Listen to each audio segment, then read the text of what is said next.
Good wishes to all of you. Textbook in history for class 11. Themes in world history. The seventh theme, changing cultural traditions. From the 14th to the end of the 17th century, towns were growing in many countries of Europe. A distinct urban culture also developed. Townspeople began to think of themselves as more civilized than rural people. Towns, particularly Florence, Venice, and Rome, became centers of art and learning.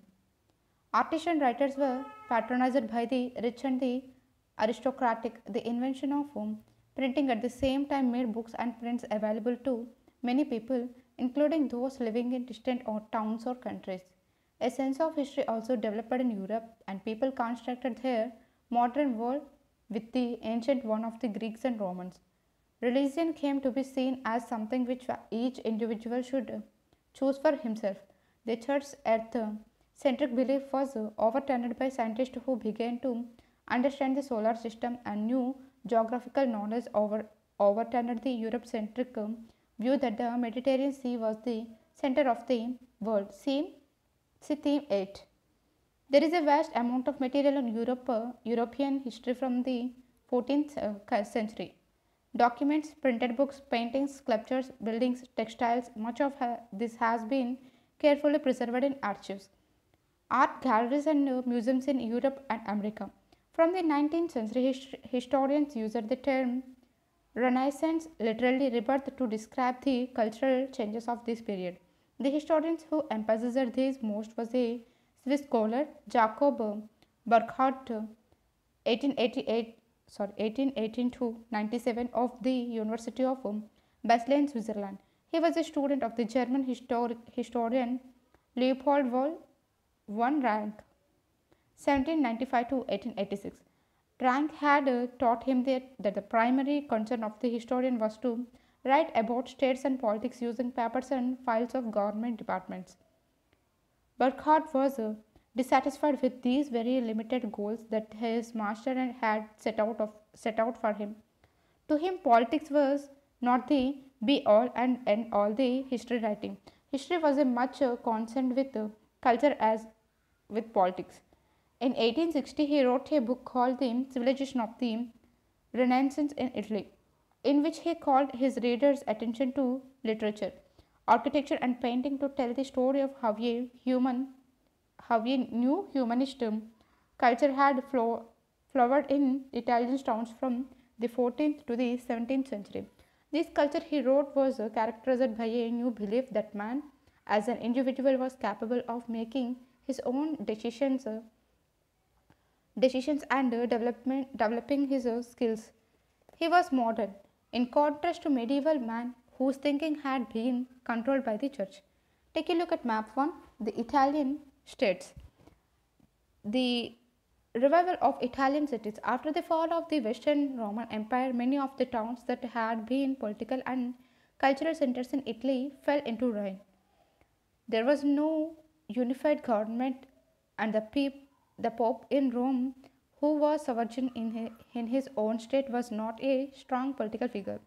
While Western Europe was being reshaped by feudal bonds and unified under the Latin Church, and Eastern Europe under the Byzantine Empire, and Islam was creating a common civilization further west. Italy was weak and fragmented. However, it was these very developments that helped in the revival of Italian culture. With the expansion of trade between the Byzantine Empire and the Islamic countries, the ports on the Italian coasts revived. From the from the 12th century, as the Mongols opened up trade with China via and Silk Road, see theme 5, and as trade with the Western European countries also increased, Italian towns played a central role. They no longer saw themselves as part of a powerful empire, but as independent city-states. Two of these, Florence and Venice, were republics, and many others were court cities ruled by princes. One of the most vibrant cities was Venice, another was Genoa. They were different from other parts of Europe. The clergy were not politically dominant here, nor were there powerful feudal lords. Rich merchants and bankers actively participated in governing the city, and this helped the idea of citizenship to strike route. Even when these towns were ruled by military despots, the pride felt by the town people in being citizens and not weakened. The city state. Cardinal Gasparo Contarini, 1483 to 1542, writes about the democratic government of his city state in the Commonwealth and Government of Venice, 1534. To come the institution of our Venetian Commonwealth, the whole authority of the city is in that council, into which all the gentlemen of the city, being once past the age of 25 years, are admitted. Now, first I am to yield you a remarking how and with what wisdom it was ordained by our ancestors that the common people should not be admitted into this company of citizens in whose authority lies the whole power of the commonwealth, because many troubles and popular tumults arise in those cities whose government is swayed by the common people.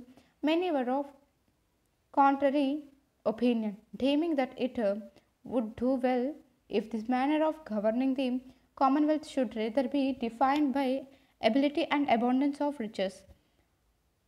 Contravise the honest citizens and those that are liberally brought up oftentimes fall to poverty.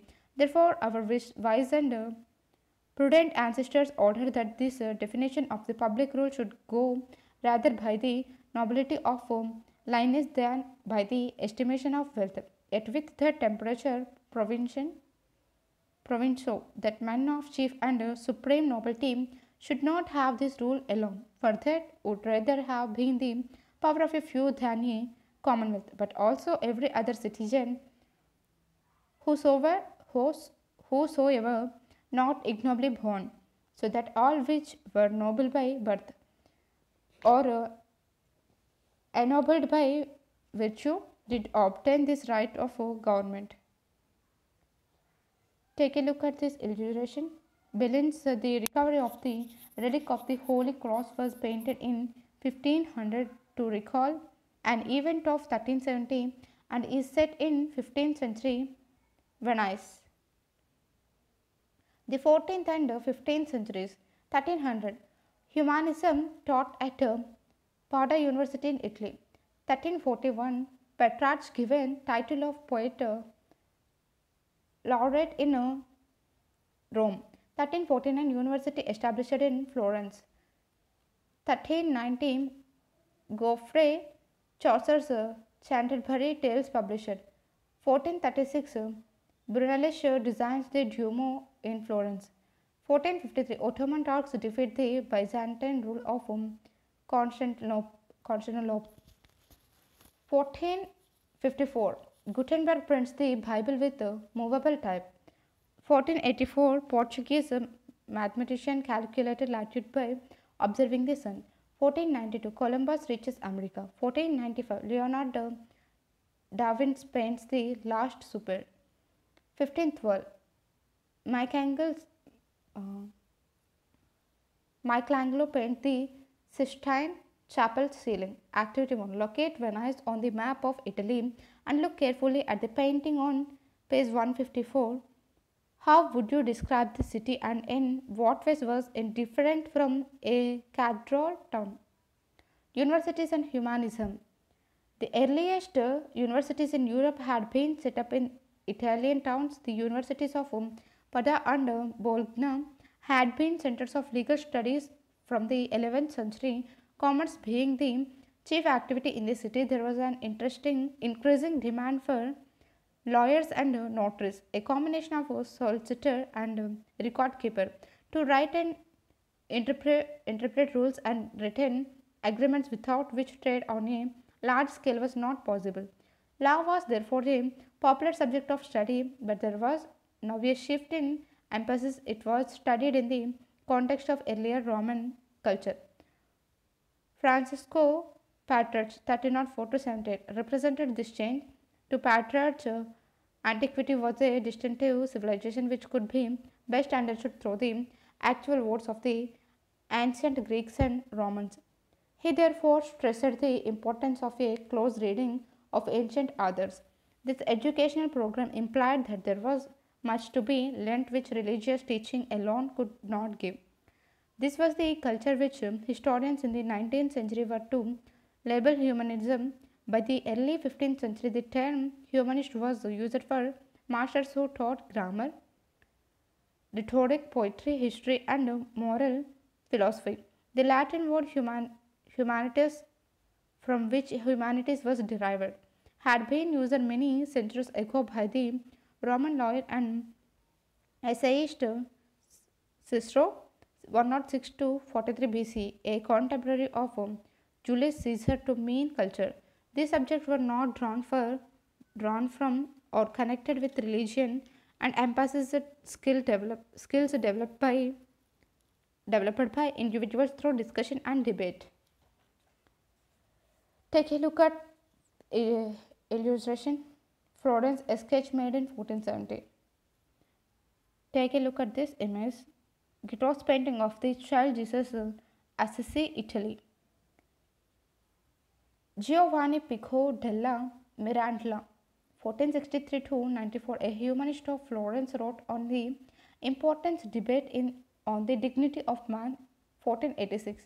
For Plato and Aristotle, it was certain that for the attainment of the knowledge of truth, they were always seeking for themselves. Nothing is better than to attend as often as possible the exercise of debate. For just as bodily energy is strengthened by gymnastic exercise, so beyond doubt in this wrestling place of letters, as it were, energy of mind becomes far stronger and more vigorous. These revolutionary ideas attracted attention in many other universities, particularly in the newly established universities in Petrarch's own hometown of Florence. Till the end of the 13th century, the city had not made a mark as a center of trade or of learning, but things changed dramatically in the 15th century. A city is known by its great citizens as much as by its wealth, and Florence had come to be known because of Dante Alighieri, 1265 to 1321, a layman who wrote on religious themes, and Giotto, 1267 to 1337, an artist who painted lifelike portraits very different from the stiff figures done by earlier artists. From then, it developed as the most exciting intellectual city in Italy and as a center of artistic creativity. The term Renaissance man is often used to describe a person with many interests and skills, because many of the individuals who became well known at this time were people of many parts. They were scholar, diplomat, theologian, artist combined in one. The humanist view of history. Humanists thought that they were restoring true civilization after centuries of darkness, for they believed that a dark age had set in after the collapse of the Roman Empire. Following them, later scholars unquestioningly assumed that a new age had begun in Europe from the 14th century. The term Middle Ages, medieval period, was used for the millennium, 1000 years after the fall of Rome. In the Middle Ages, they argued the church had such complete control over men's minds that all the learning of the Greeks and Romans had been blotted out. The humanists used the word modern for the period from the 15th century. Periodization used by humanists and by later scholars. 5th to 14th century, the Middle Age. 5th to 9th century, the Dark Ages. 9th to 11th century, the Early Middle Ages. 11th to 14th century, the Late Middle Ages. 15th century onwards, the Modern Age.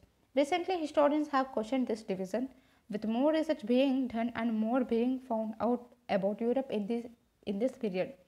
Scholars are increasingly reluctant to make sharp divisions between centuries in terms of being culturally vibrant or otherwise. It seems unfair to label any period as the Dark Ages. Science and philosophy, the Arabs' contribution. Much of the writings of Greeks and Romans had been familiar to monks and clergymen through the Middle Ages, but they had not made these widely known. In the 14th century, many scholars began to read translated works of Greek writers like Plato and Aristotle. For this, they were indebted not to their own scholars but to Arab translators who had carefully preserved and translated ancient manuscripts. Plato was Aflatun and Aristo in Arabic. While some European scholars read Greek in Arabic translation, the Greek translated works of Arabic and Persian scholars for further transmission to other Europeans. These were works on natural science, mathematics, astronomy, medicine, and chemistry. Ptolemy Almagest, a work on astronomy, written in Greek before 140 CE and later translated into Arabic, carries the Arabic definite article al, which brings out the Arabic connection. Among the Muslim writers who were regarded as men of wisdom in the Italian world were Ibn Sina, Avicenna in Latin 982 1037, an Arab physician and philosopher of Bukhara in Central Asia, and Al Rajas, author of a medical encyclopedia, Ibn Rushd, Averroes in Latin 1126 to 98, an Arab philosopher of Spain, tried to resolve the tension between philosophical knowledge, philosophy, and religious beliefs. His methods was adopted by Christian thinkers. The European spelling of these individuals' names made later generations think they were Europeans. Schools at this time were only for boys. Humanists reached out to people in a variety of ways, though the curricula in university continued to be dominated by law, medicine, and theology. Humanist subjects slowly began to be introduced in schools, not just in Italy but in other European countries as well. Artist and realism. Formal education was not the only way through which humanists shaped the minds of their age. Architecture, and books were wonderfully effective in transmitting humanist ideas. Take a look at this illustration. Praying Hands, brush drawing by Durer 1508. Durer 1508. Art is embedded in nature. He who can extract it has it. Moreover, you may demonstrate much of your work by geometry. The more closely your work abides by life in its form, so much the better will it appear. No man shall ever be able to make a beautiful figure of his own imagination unless he has well stored his mind by much copying from life. Albrecht Dürer, 1471 to 1520. The sketch by Dürer, Praying Hands, give us a sense of Italian culture in the 16th century, when people were deeply religious but also had a sense of confidence in man's ability to achieve near perfection and to unravel the mystery of the world and the universe. Take a look at this second illustration. The Pieta by Michelangelo depicts Mary holding the body of Jesus. Artist was inspired by studying works of the past. The material remains of Roman culture were sought with as much excitement as the ancient text 1,000 years after the fall of Rome. Fragments of art were discovered in the ruins of ancient Rome and other deserted cities. Their admiration for the figures of perfectly proportioned men and women sculpted so many centuries ago made Italian sculptors want to continue that tradition. In 1416, Donatello 1386 to 1466 broke new ground with his lifelike statues. Artists concerned to be accurate was helped by the work of scientists to study bone structures. Artists went to the laboratories of medical schools. Andreas Vesalius 1514 to 64, a Belgian and a professor of medicine at the University of Padua, was the first to dissect the human body. This was the beginning of modern philosophy. Activity 2. Describe the different scientific elements in the work of 16th century Italian artist. Take a look at this illustration. Italian architecture in the 16th century copied many features of imperial Roman buildings. This self-portrait is by Leonardo Vinci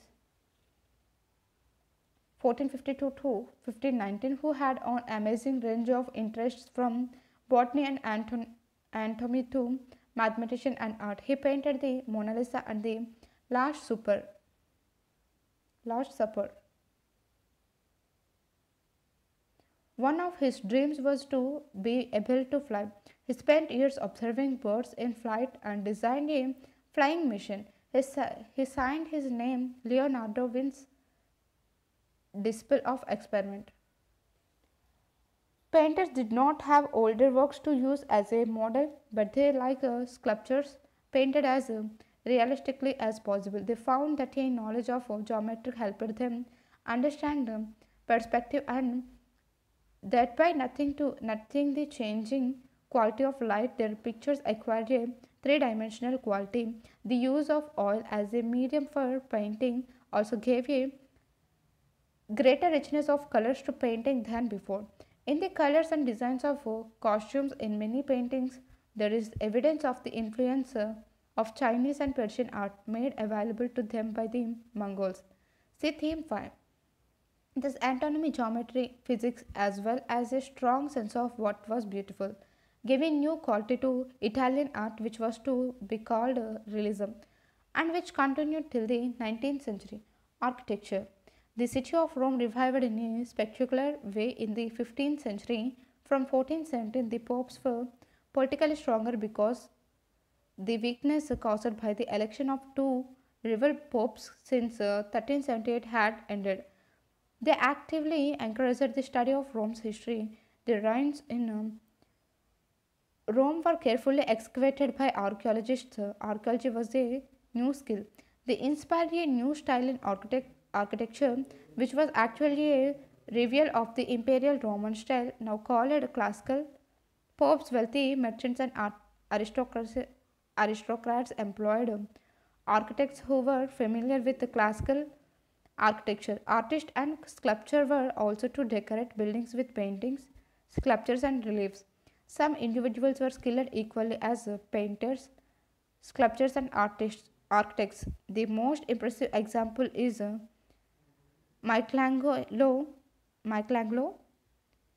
Buonarroti, 1475 to 1564, immortalized by the ceiling he painted for the Pope in the Sistine Chapel. The sculpture called the Pieta, and his design of the dome of St. Peter's Church, all in Rome. Filippo Brunelleschi, 1337 to 1446, the architect who designed the spectacular Duomo of Florence, had started his career as a sculptor. Another remarkable change was that from this time, artists were known individually by name, not as member of a group or a guild as earlier. The first printed books. If people in other countries wanted to see paintings, sculptures, or buildings of great artists, they had to travel to Italy. But in the case of the written word, what was written in Italy traveled to other countries. This was because of the greatest revolution of the 16th century, the mastery of the technology of paintings. For this, Europeans were indebted to other peoples, the Chinese, for printing technology, and to Mongol rulers because European traders and diplomats had become familiar with it during visits to their courts. This was also the case with the three other important innovations: firearms, the compass, and the abacus. Earlier text existed in a few handwritten copies. In 1455, 150 copies of the Bible were printed in the workshop of Johannes Gutenberg, 1400 to 1458, the German who made the first printing press. Earlier, a monk would have taken the same amount of time to write out one copy of the Bible. By 1500, many classical texts, nearly all in Latin, had been printed in Italy. As printed books became available, it was possible to buy them, and students did not have to depend solely on lecture notes. Ideas, opinions, and information moved more widely and more rapidly than ever before. A printed book promoting new ideas could quickly reach hundreds of readers. This also made it possible for individuals to read books since it was possible to buy copies for oneself. This developed the reading habit among people. The chief reason that the humanist culture of Italy spread more rapidly across the Alps from the end of the 15th century is that printed books were circulating. This also explains why earlier intellectual movements had been limited to particular regions. Take a look at this illustration. The dome of Florence Cathedral designed by Brunelleschi. Leon Battista Alberti, 1404 to 72, wrote on art theory and architecture. Him I call an architect who is able to devise and to complete all these works which by the movement of great weights and by the conjunction and amassment of bodies can with the greatest beauty be adapted to the uses of mankind. A new concept of human beings. One of the features of humanist culture was a slackening of the control of religion over human life. Italians were strongly attracted to material wealth, power, and glory, but they were not necessarily irregular, irreligious. Francesco Barbaro, 1392-1454, a humanist from Venice, wrote a pamphlet defending acquisition of wealth as a virtue. In On Pleasure, Lorenzo Valla, 1406 to 1457, who believed that the study of history leads man to strive for a life of perfection, criticized the Christian injunction against pleasure. There was also a concern at this time with good manners, how one should speak politely and dress correctly, what skills a person of culture should learn. Humanism also implied that individuals were capable of shaping their own lives through means other than the mere pursuit of power and money. This ideal was closely tied with the belief that human nature was many sided, which went against the three separate orders that a medieval society believed in. Niccolo Machiavelli wrote about human nature in the 15th chapter of his book, The Prince, 1513. So, leaving aside imaginary things and referring only to those which truly exist, I say that whenever men are discussed, and especially princes, who are more exposed to view, they are noted for various qualities which earn them either praise or condemnation. Some, for example, are held to be generous and other miserly. Some are held to be benefactors, others are called grasping, some cruel, some compassionate, one man faithless, another faithful, one man effeminate and cowardly, another fiery and courageous, one man courteous, another proud, one man lascivious, another pure, one guileless, another crafty, one stubborn, another flexible, one grave, another frivolous, one religious, another skeptical, and so forth. Machiavelli believed that all men are bad and ever ready to display their vicious nature, partly because of the fact that human desires are insatiable. The most powerful motive Machiavelli saw as the incentive for every human action is the self interest. The aspirations of women. The new ideal of individuality and citizenship excluded women. Men from aristocratic families dominated public life and were the decision makers in their families. They educated their sons to take their place in family business or in public life, at times sending their younger sons to join the church, although their dowries were invested in the family business. Women generally had no say in how their husbands should run their business. Often marriages were intended to strengthen business alliances. If an adequate dowry could not be arranged, doctors were sent to convents to live the life of a nun. Obviously, the public role of women was limited and they were looked upon as keepers of the households. Activity 3. Compare the aspirations for women expressed by a woman Fedeli and by a man Castiglione. Did they have only women of a particular class in mind? Take a look at this illustration. As Bella di Este.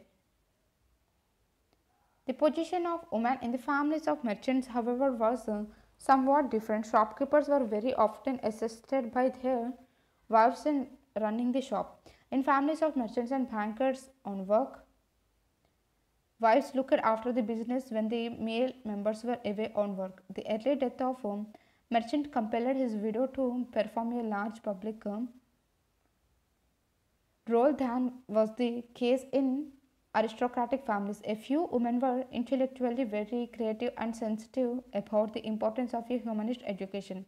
Even though the study of letters promises and offers no reward for women and no dignity, wrote the Venetian Cassandra Fedele 1465 to 1558, every woman ought to seek and embrace these studies. She was one of a handful of women who questioned the idea that women were incapable of achieving the qualities of a humanist scholar.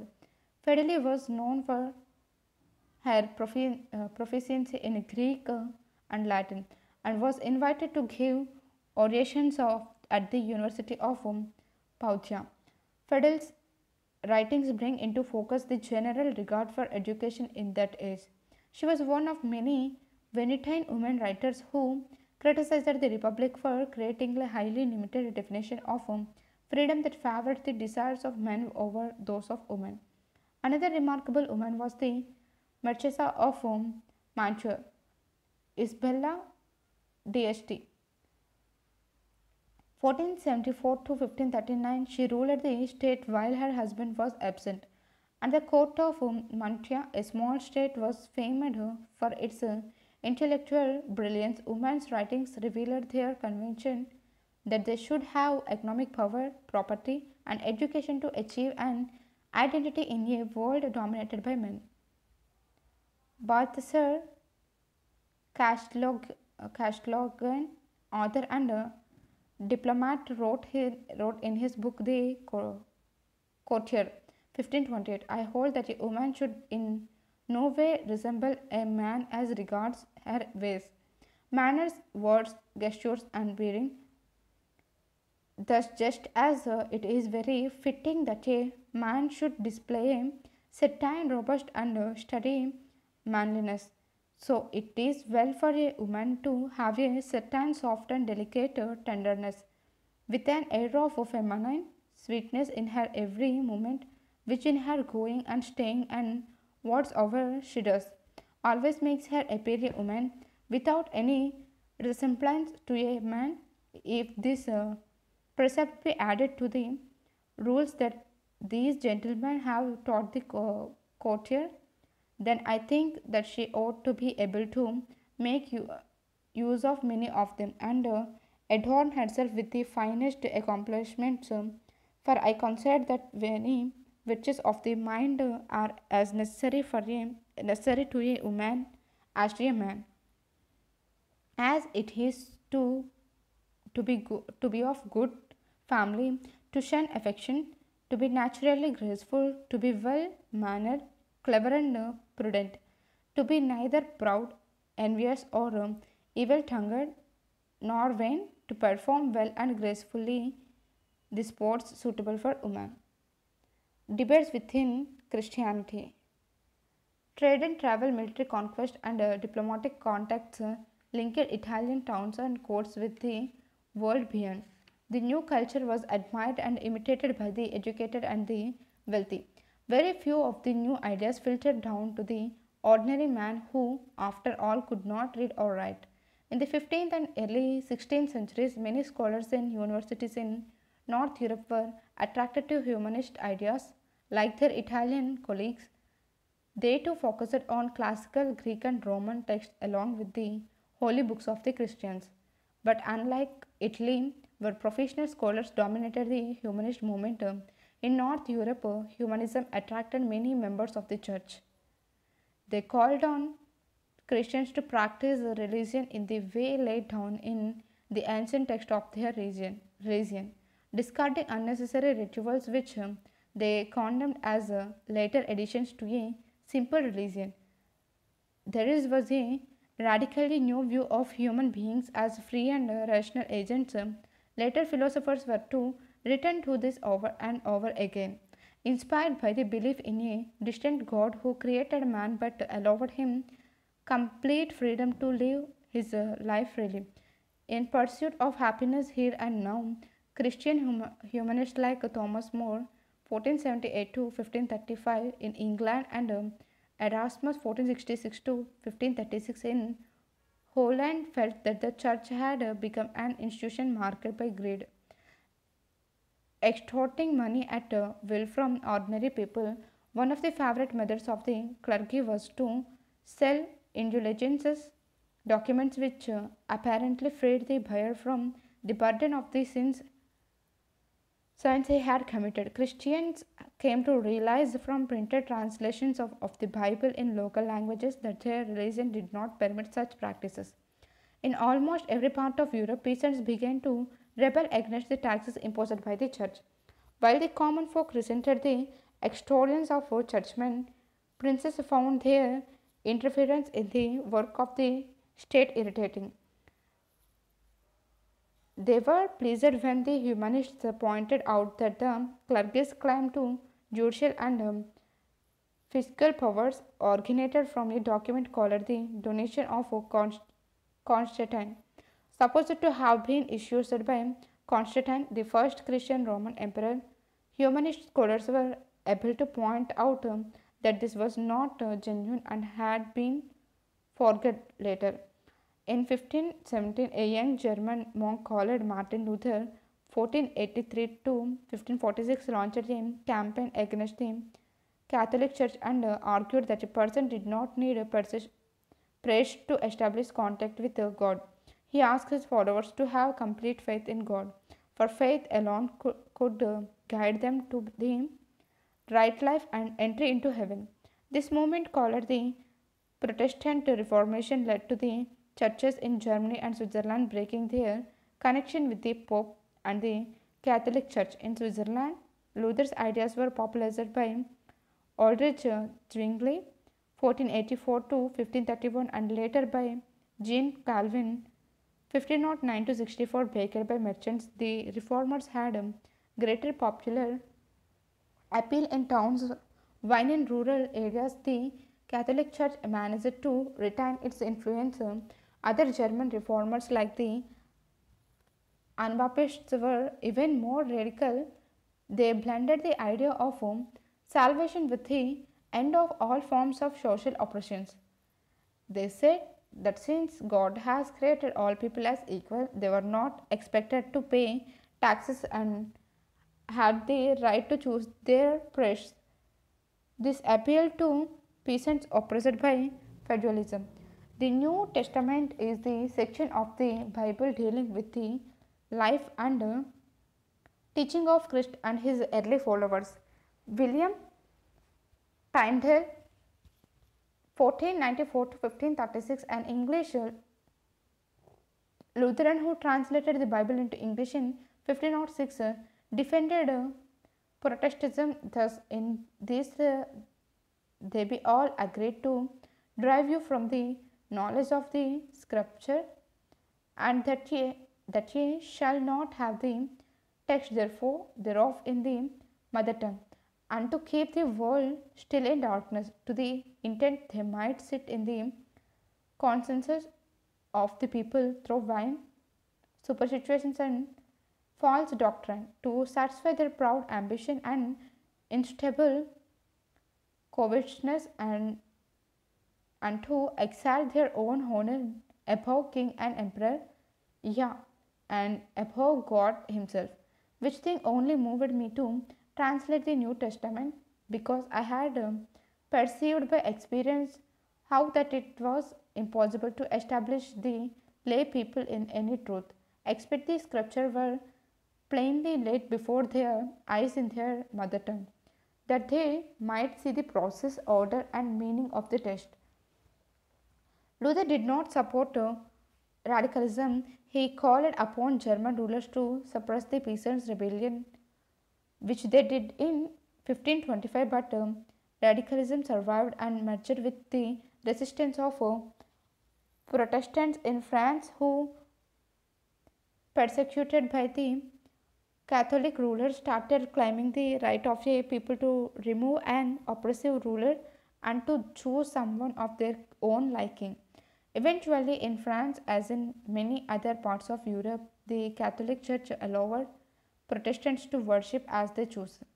In England, the rulers ended the connection with the Pope. The King, Queen was from then onwards the head of the Church. The Catholic Church itself did not escape the impact of these ideas and began to reform itself from within. In Spain and in Italy, churchmen emphasized the need for a simple life and service to the poor. In Spain, Ignatius Loyola is an attempt to combat Protestantism, set up the Society of Jesus in 1540. His followers were called Jesuits, whose mission was to serve the poor and to widen their knowledge of other cultures. Activity 4.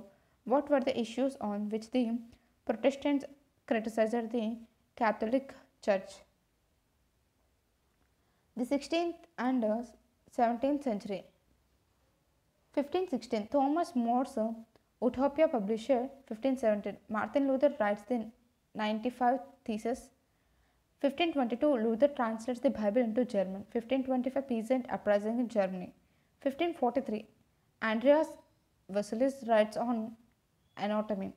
1559, Anglican Church established in England with the King Queen as its head.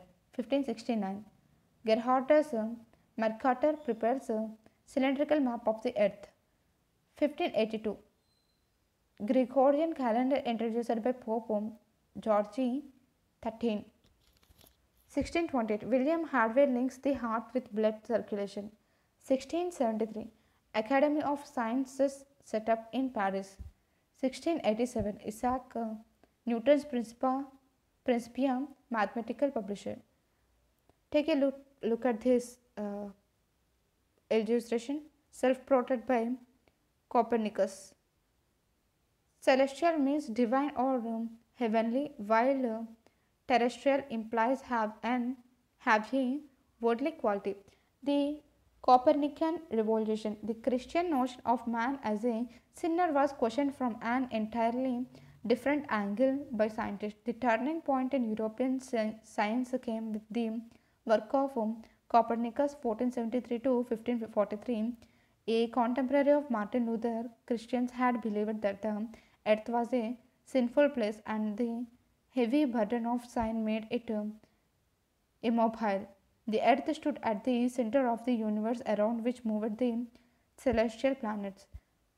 Copernicus asserted that the planets, including the earth, rotate around the sun.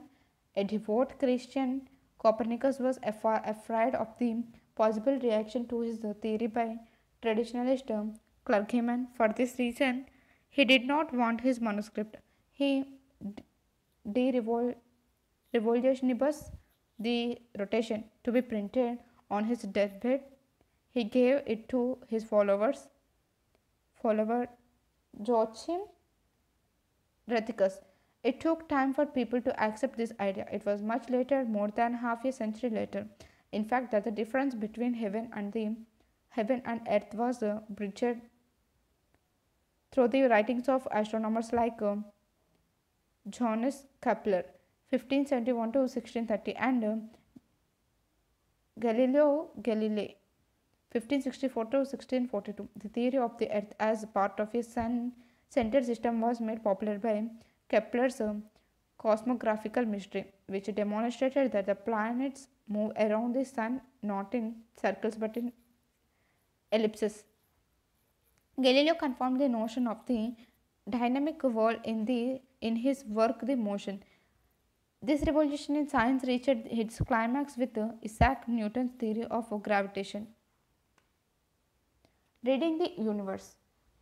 Galileo once remarked that the Bible that lights the road to heaven does not say much on how the heaven's work. The work of these thinkers showed that knowledge as distant from belief was based on observation and experiments. Once these scientists had shown the way, experiments and investigations into what came to be called physics, chemistry, and biology expanded rapidly. Historians were to label this new approach to the knowledge of man and nature the scientific revolution. Consequently, in the minds of skeptics and non believers, God began to be represented by nature as the source of creation. Even those who retained their faith in God started talking about a distant God who does not directly regulate the act of living in the material world. Such ideas were popularized through scientific societies that established a new scientific culture in the public domain. The Paris Academy, established in 1670, and the Royal Society in London for the promotion of natural knowledge, formed in 1662, held lectures and conducted experiments for public viewing. Was there a European Renaissance in the 14th century? Let us now reconcile the concept of the Renaissance. Can we see this period as marking a sharp break with the past and the rebirth of ideas from Greek and Roman traditions? Was the earlier period, 12th and 13th centuries, a time of darkness?